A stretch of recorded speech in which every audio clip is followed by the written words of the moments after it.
PCB ग्रुपची exam संपलेली आहे, तर PCM ग्रुपची एक्झाम सुरू झालेली आहे। तर ज्या विद्यार्थ्यांचे PCM ग्रुपचे हॉल तिकीट अजूनपर्यंत डाउनलोड होत नसेल त्या विद्यार्थ्यांनी आपण दिलेल्या प्रोसेसनी हॉल तिकीट डाउनलोड करू शकता। भरपूर विद्यार्थ्यांच्या लॉगिनमध्ये नो इनरोलमेंट फाउंड असा एरर येतोय।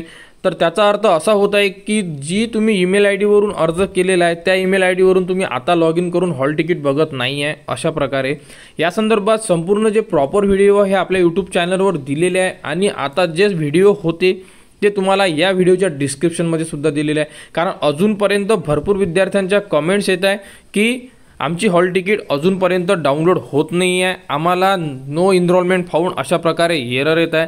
तर तुम्हाला सर्वप्रथम लॉग इन करायचं, साइन इनला क्लिक करून तुमची जी आयडी आहे आणि आयडी तीच लागेल ज्यावरून तुम्ही अर्ज केलेला आहे आणि अर्जामध्ये कुठेही नमूद केलेलं नाही आहे की तुम्ही कोणती ईमेल आयडी यूज केलेली आहे। त्यामुळे तुम्हाला स्वतःला हे बघावं लागेल की आपण कोणती ईमेल आयडी यूज केलेली आहे अर्ज करताना। जर तुमच्याकडे पासवर्ड नसेल तर खाली फॉरगेट पासवर्डचा ऑप्शन दिलेला आहे, तुम्ही तिथून पासवर्ड सुद्धा फॉरगेट करू शकता। जर तुमच्याकडे पासवर्ड असेल तर तुम्ही साइन इन करून तुम्ही तुमच्या प्रोफाइलमध्ये इन्सर्ट होणार।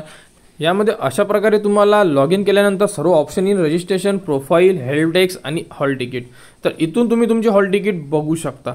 जर तुम्हाला इथे नो इनरोलमेंट फाउंड येत असेल तर तुम्हाला इथे जे रजिस्ट्रेशनचा ऑप्शन दिलेला आहे तिथे तुम्हाला क्लिक करायचं आहे। क्लिक केल्यानंतर तुम्ही जी CETचा अर्ज केलेला आहे तो CETचा अर्ज तुम्हाला चेक करायचा आहे की तुमचा अर्ज तुम्हाला दिसत आहे का आणि तुम्ही त्याची प्रिंट काढू शकता का। जर तुम्ही त्याची प्रिंट काढू शकत असाल तरच तुमची या प्रोफाइलमध्ये हॉल तिकीट मिळेल, म्हणजे तुम्ही जी ईमेल आयडी यूज केलेली आहे ती बरोबर आहे। आणि जर तुम्हाला रजिस्ट्रेशनमध्ये जर तुमचा फॉर्म दिसत नसेल, म्हणजे तुम्ही अर्ज केलेला आहे याच्यामध्ये जर तुमच्या फॉर्मची प्रिंट तुम्हाला पूर्णपणे दिसत नसेल म्हणजे तुमची ही ईमेल आयडी नाही आहे 100%। तुम्ही कस्टमर केअरला सुद्धा इथून फोन करू शकता, इथून कंप्लेंट लॉग करू शकता। साईडवर पूर्ण नंबर दिलेला आहे, ते नंबर सुद्धा व्हिडिओच्या डिस्क्रिप्शनमध्ये दिलेले आहे, तिथून तुम्ही फोन सुद्धा करू शकता कस्टमर केअरला आणि तुमचा प्रॉब्लेम सॉल्व्ह करू शकता। आणि जर होत नसेल तर तुम्ही आपला टेलिग्राम चॅनल जॉईन करून तिथून मेसेज करा, तुमची आयडी आणि पासवर्ड सेंड करा, आम्ही तुम्हाला हॉल तिकीट डाउनलोड करण्यामध्ये पूर्ण मदत करू।